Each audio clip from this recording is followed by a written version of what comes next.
You're standing in line for coffee. The person ahead of you is mid-sentence. A leaf is falling somewhere just outside the window. And then it stops. All of it. The sentence hangs in the air, half finished.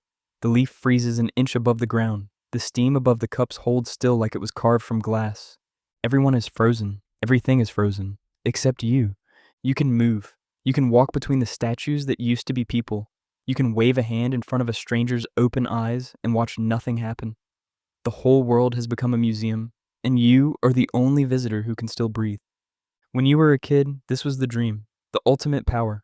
Walk into any room, take anything, go anywhere, with no one to stop you and no clock to answer to. Infinite time in a paused world. But here's the question that quietly breaks it. How long could you actually stay sane? Not how long could you have fun? Not how long until you got bored? How long could the thing you call you survive? Completely alone, with no other mind left awake in the universe to notice you exist? Let's set the scene cleanly because the details matter. Time hasn't slowed for you. It's stopped for everyone else. Every person, every animal, every process. The sun doesn't move. Food doesn't cook because heat itself has paused. Water won't pour because the molecules are locked in place. You are the single moving thing in a frozen photograph of the world, and there's no timer telling you when or if it ends. At first, it's incredible. You explore. You wander into places you were never allowed. You sit in the quiet you always craved. But the quiet doesn't stay quiet for long, because something starts happening inside you that you didn't plan for. You start talking, out loud, to the frozen people. You explain your day to a statue at a bus stop. You make a joke and wait, for half a second, for a laugh that will never come. You're doing this because of something philosophers have understood for a long time. The self is not a solid object you carry around inside your skull. The self is more like a conversation. It needs another mind to bounce off of. There's an old idea here called the problem of other minds. You can never directly experience another person's consciousness. You only ever see their face, their words, their behavior, and you infer that someone is home behind those eyes. You assume other people are conscious the way you are, but you can't prove it. You just trust it, constantly, automatically every single day. In the frozen world, that trust has nowhere to land. The faces are still there. The eyes are still open, but nobody is home. And some part of you knows it. The philosopher Martin Buber drew a line between two ways of relating to the world. He called one of them it. That's how you treat objects, things to be used, observed, moved around. The other he called thou. That's how you meet another conscious being, a real encounter where you are seen as much as you see. In the frozen world, every single relationship collapses into yet. There is no thou left anywhere. Everyone has become a thing. And Buber's unsettling claim was this: you don't have a complete self on your own, and then go meet others. It's the meeting that makes the self. The I of thou is a different I than the one staring at a frozen stranger. Without the thou, something in you starts to go quiet too. So you keep talking to the statues, not because you think they'll answer, but because the part of you that became a person by being spoken to is starving.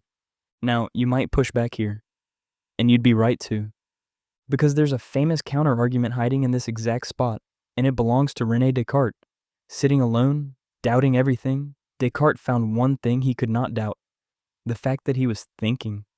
I think, therefore I am. The self, he argued, is the one thing that stays certain even when everything else disappears. By that logic, you don't need other people to exist. You're the one fact that survives the freeze. It's a powerful objection. As long as you're thinking, there's a you doing the thinking. The frozen world can't erase that.